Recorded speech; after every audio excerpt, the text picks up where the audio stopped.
नमस्कार दोस्तों, स्वागत है आपका ब्लैक बोर्ड में। आज के इस इम्पोर्टेंट सेशन में हम सामान्य विज्ञान से रिलेटेड कुछ 100 वन लाइनर लेके आए हैं जो कि प्रत्येक परीक्षा में लगभग आते हैं। तो इसलिए चलिए समय न बर्बाद करते हुए इनको शुरू करते हैं। तो सबसे पहला लेते हैं हम, फोटोग्राफी में उपयोगी तत्व है सिल्वर ब्रोमाइड। ओजोन की परत किस रसायन से मुख्यतः नष्ट होती है? तो ये है CFC। इसका फुल फॉर्म क्या है? क्लोरोफ्लोरोकार्बन।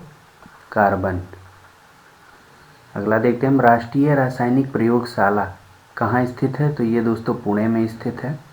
जब पानी उबलता है तो इसका ताप रहता है कैसा? एक समान रहता है जब पानी उबलता है। तो हाइड्रोफोबिया रोग किससे होता है? तो दोस्तों ये कुत्ते के काटने से होता है। इसमें पानी से इंसान को डर लगता है।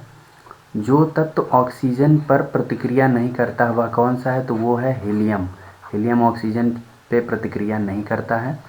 शरीर में कार्बोहाइड्रेट का संग्रह किसके रूप में होता है?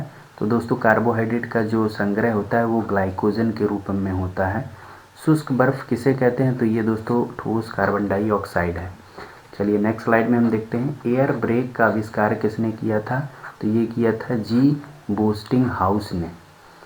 जल का घनत्व अधिकतम होता है कितने पर? 4 डिग्री सेल्सियस पर जल का घनत्व, यानी वाटर की जो डेंसिटी होती है वो सबसे ज़्यादा होती है। रेफ्रिजरेटर यानी कि फ्रिज में थर्मोस्टेट का कार्य क्या है? तो थर्मोस्टेट का कार्य होता है एक समान तापमान बनाए रखना। दोस्तों थर्मोस्टेट का मतलब ये होता है कि ऐसा कोई युक्ति जिसके ज़रिए तापमान का नियंत्रण किया जा सके, एक जैसा बनाए रखा जा सके। मानव शरीर का सबसे बड़ी हड्डी का क्या नाम है? तो दोस्तों इसका सही आंसर है फीमर। ध्वनि का वेग किस माध्यम में अधिकतम होता है? तो ये होता है स्टील में, यानी कि ठोस में। आपातकालीन घटनाओं के समय कौन सी ग्रंथि तुरंत सक्रिय होती है? तो दोस्तों ये है एड्रीनल ग्रंथि, जो कि आपातकालीन घटनाओं में सक्रिय होती है। मछली के यकृत तेल से में किसकी प्रचुरता होती है? तो ये होती है दोस्तों विटामिन ए की। एथिलीन गैस का प्रयोग किया जाता है दोस्तों, एथिलीन गैस का प्रयोग किया जाता है LPG गैस में लीकेज ज्ञात करने में। चलिए आगे देखते हैं हम, भारत का प्रथम परमाणु बिजली घर कहाँ प्रारंभ किया गया? तो दोस्तों परमाणु बिजली घर तारापुर में, जो कि महाराष्ट्र में है, वहाँ पे प्रारंभ किया गया। वेंचुरी मीटर से क्या ज्ञात करते हैं? तो दोस्तों वेंचुरी मीटर से जल के प्रवाह की दर ज्ञात की जाती है। पत्तियों में पाए जाने वाला तत्व कौन सा होता है? तो ये मैग्नीशियम। ये दोस्तों क्लोरोफिल में पाया जाता है, क्लोरोफिल का मुख्य घटक है। साल्ट पीटर क्या कहलाता है? तो दोस्तों साल्ट पीटर होता है ये पोटेशियम नाइट्रेट को साल्ट पीटर कहते हैं। मानव शरीर में डिहाइड्रेशन किस पदार्थ की कमी के कारण होता है? तो दोस्तों जल और लवण, यानी कि नमक और पानी। पायरोमीटर मापता है, तो पायरोमीटर से क्या मापते हैं दोस्तों? विकिरण की तीव्रता को मापा जाता है। कोशिका भित्ति किसकी बनी होती है? तो दोस्तों कोशिका भित्ति सेल्यूलोज की बनी हुई होती है। कोशिका भित्ति कहाँ पाई जाती है? तो दोस्तों ये प्लांट सेल का मुख्य लक्षण है, प्लांट सेल में कोशिका भित्ति पाई जाती है। इंसुलिन की कमी से कौन सा रोग होता है? तो दोस्तों इंसुलिन की कमी से मधुमेह रोग होता है। चलिए आगे हम देखते हैं, मेट्रियोलॉजी विज्ञान है मौसम की जानकारी के लिए। हरे फलों को कृत्रिम ढंग से पकाने में प्रयुक्त गैस कौन सी है? तो ये एसिटिलीन गैस है। ये काफ़ी इम्पोर्टेंट क्वेश्चन है, कई बार परीक्षाओं में पूछा गया है। विटामिन की खोज किसने की? तो दोस्तों फंक ने की थी। जीनोम चित्रण का संबंध है ये मस्तिष्क के चित्रण से। एडवर्ड जेनर द्वारा विकसित टीके का संबंध किस बीमारी से है? तो दोस्तों एडवर्ड जेनर का संबंध चेचक से है। पायरिया रोग शरीर के किस अंग को प्रभावित करता है? तो दोस्तों ये मसूड़ों को प्रभावित करता है। नीलाथोथा क्या है? तो ये इसका जो नाम है, रासायनिक नाम है, वो कॉपर सल्फेट है। हरे चश्मे में लाल वस्तु देखने पर वह किस रंग का दिखाई देता है देगी? तो ये काले रंग की। फेदोमीटर का उपयोग किस राशि को मापने में किया जाता है? तो दोस्तों ये समुद्र की गहराई में। चलिए अगली स्लाइड में देखते हैं, पाचक एंजाइम नहीं होते हैं कौन से? पित्तरस में। पित्तरस में पाचक एंजाइम नहीं होता है कोई। प्रथम कोशिका की उत्पत्ति किस स्थान पर हुई? तो दोस्तों जल में हुई थी। जो वैज्ञानिकों ने संकल्पना दी है उसके मुताबिक जो सबसे पहली जो कोशिका की उत्पत्ति हुई थी वो जल में हुई थी। कोशिका का शक्ति ग्रह है यानी कि पावर हाउस, तो वो है माइटोकॉन्ड्रिया। लाइसोसोम की खोज किसने की थी? तो दोस्तों ये थे डी ड्यूबे। इसे सुसाइडल बैग भी कहते हैं कोशिका का लाइसोसोम को। दोस्तों अगर किसी भी सेल का लाइसोसोम ख़त्म हो जाए तो कैंसर हो जाता है।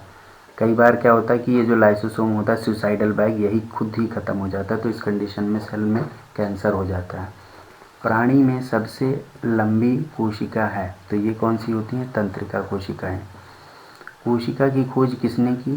तो ये रॉबर्ट हुक ने की थी। ये काफ़ी इम्पोर्टेंट है, वेरी इंपॉर्टेंट में आप इसे रख सकते हैं। वयस्क लाल रक्त कणिकाओं में नहीं पाई जाती है क्या? केंद्रक। मानव शरीर में सबसे छोटी कोशिकाएं होती हैं कौन सी? तो ये होती है आरबीसी यानी कि लाल रक्त कणिकाएं। मानव शरीर में सबसे कम जीवन काल किस वाली कोशिकाएं हैं कौन सी? तो ये आहार नाल की कोशिकाएं, इनका जीवन काल सबसे कम होता है। चलिए आगे देखते हैं सबसे छोटी कोशिका कौन सी होती है? तो ये होती है माइकोप्लाज्मा। लाल रक्त कणिका का जीवन काल कितना होता है? तो ये होता है 120 दिन का। आत्मघाती थैलियों के नाम से किन्हें जाना जाता है? तो ये होती हैं लाइसोसोम। एक समान कोशिकाओं में मिलकर बनी संरचना क्या कहलाती है? तो ये दोस्तों उत्तक कहलाती है। कई सारी जब एक तरह की कोशिकाएं मिलकर एक संरचना बनाती हैं तो इसे हम उत्तक कहते हैं। ठीक है। नमक का अणुसूत्र क्या है? तो ये काफ़ी आसान, आपको पता ही होगा। जल का बर्फ में बदलना, ये कौन सी प्रक्रिया है? तो ये भौतिक परिवर्तन है। दोस्तों कई लोग मुझे कमेंट करके ऐसा बोल रहे हैं, हम लोगों से इस बारे में कह रहे हैं कि क्वेश्चंस काफ़ी इजी प्रैक्टिस जो हम प्रैक्टिस करा रहे हैं काफ़ी इजी हैं। तो दोस्तों क्वेश्चन ज़्यादातर इजी ही आते हैं, बट कुछ क्वेश्चन ऐसे रहते हैं 20 to 30% जो क्वेश्चन बहुत ही कन्फ्यूजिंग रहते हैं, और कन्फ्यूजिंग क्वेश्चन पे ही लड़कों का सिलेक्शन रुक जाता है।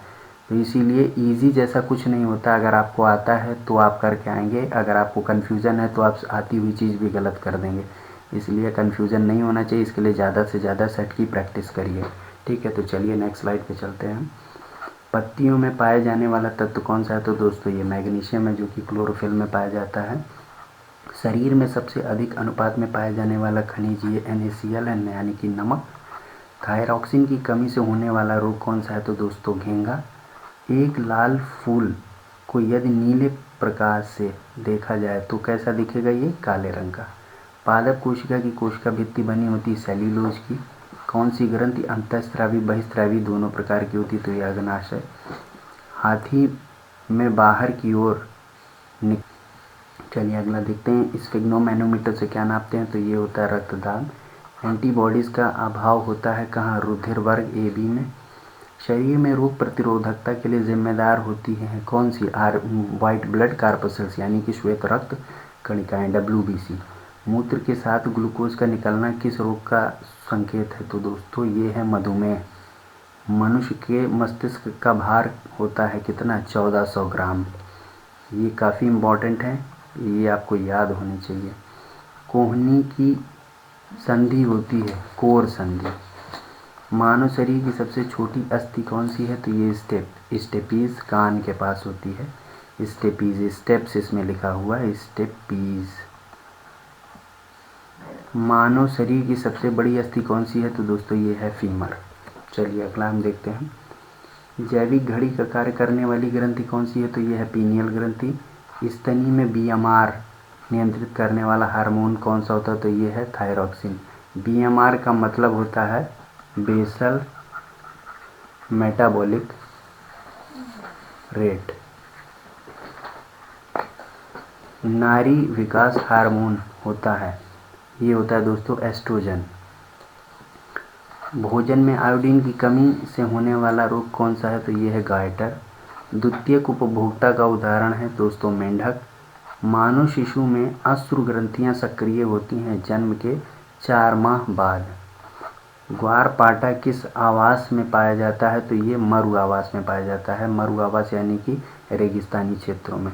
मेंडल ने किस पादप का पर प्रयोग किया था? तो ग्रेगर जॉन मेंडल, जिन्हें फादर ऑफ जेनेटिक्स भी कहा जाता है, इन्होंने किस पे किया था, गार्डन पी पे, मटर पे, जिसे गार्डन पी इंग्लिश में बोला जाता है।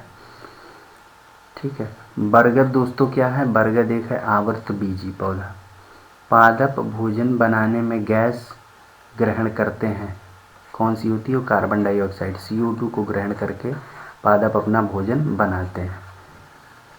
निम्न में से किस में कायिक जनन होता है, तो दोस्तों ये है पत्थर चट्टा, आलू, गुलाब, इनमें कायिक जनन होता है। पुष्प में जननांग हैं कौन से, पुंकेसर, पुंकेसर पुष्प के जननांग है। ट्रिपैनोसोमा से होने वाला रोग कौन सा है, तो दोस्तों ये है निद्रा रोग, ये वेरी इंपॉर्टेंट में है, इसे आप नोट कर सकते हैं। कैल्शियम कार्बोनेट का आवरण शरीर पर पाया जाता है किसके, मोलस्का संघ के। एबीज वर्ग का जंतु कौन से हैं, उल्लू। एनिलिडा जंतु होते हैं बेलनाकार, जिसमें कि केंचुआ भी आता है आपका। मछली के हृदय की विशेषता होती है 2 कोष्ठीय। टिटनेस के लिए टीका है DPT, दोस्तों DPT जो होता है ये टिटनेस के लिए, ये डिप्थीरिया, पर्टुसिस और टिटनेस। हंसियाकार कोशिका रक्तहीनता रोग होने का कारण है ऑक्सीजन की कमी। जो रक्त कोशिकाएं होती हैं वो जब हंसियाकार हो जाती हैं, गोल होने के बजाय जब उनका स्ट्रक्चर कुछ ऐसा हो जाता है, तो इसका मतलब ऑक्सीजन की कमी के कारण ऐसा हुआ। मानव कंकाल में कुल अस्थियां कितनी होती हैं, तो 206। एक नवजात शिशु के जन्म के समय कितनी हड्डियां होती हैं, तो ये होती हैं 300। चलिए, सुंदर राष्ट्रीय उद्यान, सुंदरवन, ये यहाँ मिसप्रिंट हो गया, सुंदरवन राष्ट्रीय उद्यान किसके वन्य जीव संरक्षण के लिए जाना जाता है, तो दोस्तों ये है बाघ। मलेरिया के उपचार में प्रयुक्त एंटीबायोटिक दवा कौन सी है, तो ये है क्लोरोक्विन। प्रथम क्लोन किस जंतु का बनाया गया था, तो ये दोस्तों मेंढक का बनाया गया था। भोजन में लौह तत्व की कमी होने वाला रोग कौन सा है, तो ये है एनीमिया। ऊँट के कुबड़ का निर्माण किस उत्तक से होता है, तो ये है वसायुक्त उत्तक, ये है वेरी इंपॉर्टेंट में, इन दोनों को आप रख सकते हैं। स्तनधारियों में के मूत्र में प्रमुख, यहाँ मूत्र में प्रमुख उत्सर्जी पदार्थ होता कौन सा है, तो ये यूरिया होता है। विटामिन ए की सर्वाधिक मात्रा निम्न में से किसमें होती है, तो ये दोस्तों गाजर में विटामिन ए की मात्रा काफ़ी पाई जाती है। मानव शरीर की मास्टर ग्रंथि पिट्यूटरी ग्रंथि को बोला जाता है। मानव में अंडे का निषेचन कहाँ होता है, तो ये होता है फैलोपियन ट्यूब में। का स्वस्थ व्यक्ति का सामान्य रक्तचाप होता है, तो ये 120 और 80, मतलब मैक्सिमम 120 होगा और मिनिमम 80 होगा। रुधिर में ऑक्सीजन के परिवहन का वाहक है क्या, हीमोग्लोबिन। मानव शरीर में उपस्थित जल की मात्रा, तो ये 70 से 80% होती है। जनन अंगों के सही ढंग से कार्य करने में मदद हेतु आवश्यक क्या होता है, मैग्नीज। कोशिका की अनियंत्रित वृद्धि में होने वाला घातक रोग कौन सा है, तो दोस्तों ये है कैंसर, जिसमें कि कोशिकाएं अनियंत्रित रूप से वृद्धि करती हैं। रक्त के हीमोग्लोबिन में कौन सी धातु होती है, तो हीमोग्लोबिन में दोस्तों लोहा होता है, हीम का मतलब ही लोहा है। दांतों का इनेमल बनाने में सहायक खनिज कौन सा है, तो दोस्तों ये है फ्लोरीन, जो दांतों के इनेमल बनाता है, जो कि शरीर का सबसे कठोरतम भाग होता है इनेमल, दांतों का इनेमल। विटामिन सी में पाया जाने वाला अम्ल कौन सा है, तो दोस्तों एस्कॉर्बिक है। विटामिन ई की कमी से कौन सा रोग होता है, तो ये नपुंसकता होने का खतरा रहता है। शरीर में सबसे अधिक पाया जाने वाला प्रोटीन कौन सा है, तो ये दोस्तों कोलेजन प्रोटीन शरीर में सर्वाधिक पाया जाता है। शरीर में ऊर्जा प्राप्त करने का सबसे अच्छा स्रोत क्या है, तो दोस्तों ये है ग्लूकोज। चलिए अगला देखते हैं। शरीर में सबसे अधिक पाया जाने वाला प्रोटीन है, तो ये कोलेजन।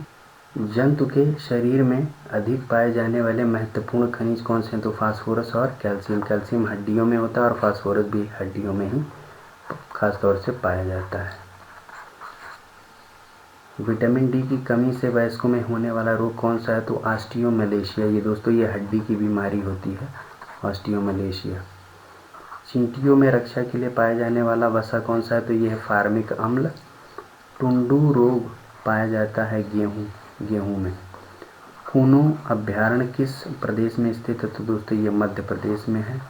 मनुष्य में श्वेत ग्रंथियों की संख्या कितनी है, तो ये दोस्तों 25 लाख है। माइटोकॉन्ड्रिया की संख्या सबसे अधिक होती है कहाँ? मस्तिष्क में। फलों के रस एवं शहद में पाई जाने वाली शर्करा कौन सी है? फ्रक्टोज। गुणसूत्रों पर जीन्स की उपस्थिति का क्रम है कौन सा? रेखाकार। रेखाकार क्रम में गुणसूत्र उपस्थित होते हैं जीन के ऊपर। विटामिन ए का रासायनिक नाम क्या है? तो ये है रेटिनॉल। जंतु के शरीर में ईंधन के रूप में प्रयुक्त किए जाने वाला पदार्थ कौन सा है? तो ये दोस्तों कार्बोहाइड्रेट। बालों के अध्ययन को क्या कहते हैं? तो ये है ट्रिकोलॉजी। शरीर का सबसे बड़ा अंग कौन सा है? तो ये है त्वचा। कुत्ते में ताप नियंत्रण में सहायक होती है क्या? जीभ। अल्कोहल अधिक सेवन करने से होने वाला रोग कौन सा होता है? Liver cirrhosis. अधिक भोजन करने के बाद सुस्ती का कारण है उच्च रुधिर दाब। मनुष्य के शरीर में पेशियों की कुल संख्या कितनी है? तो ये है 369। इसे आप ऐसे याद कर सकते हैं, मैंने कई बार बताया है। वृक्क में पत्थरी बनने का कारण है तो ये है ऑक्सीलेट्स। कोशिका में सबसे बड़ा कोशिकांग है गोल्जी का है।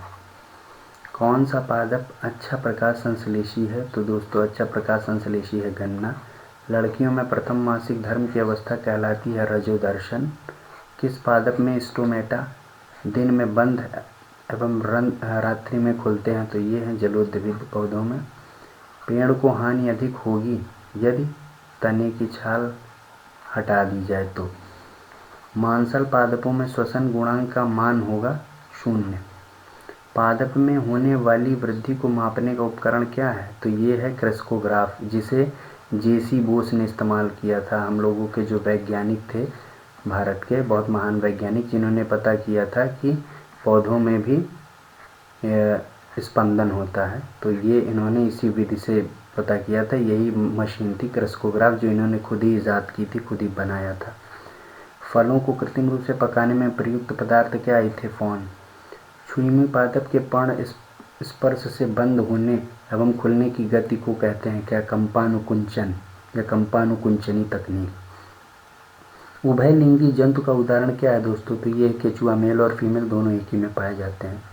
पादप जिसका पर्ण से नया पादप जन्म लेता है, ये क्या है? पत्थर चटा।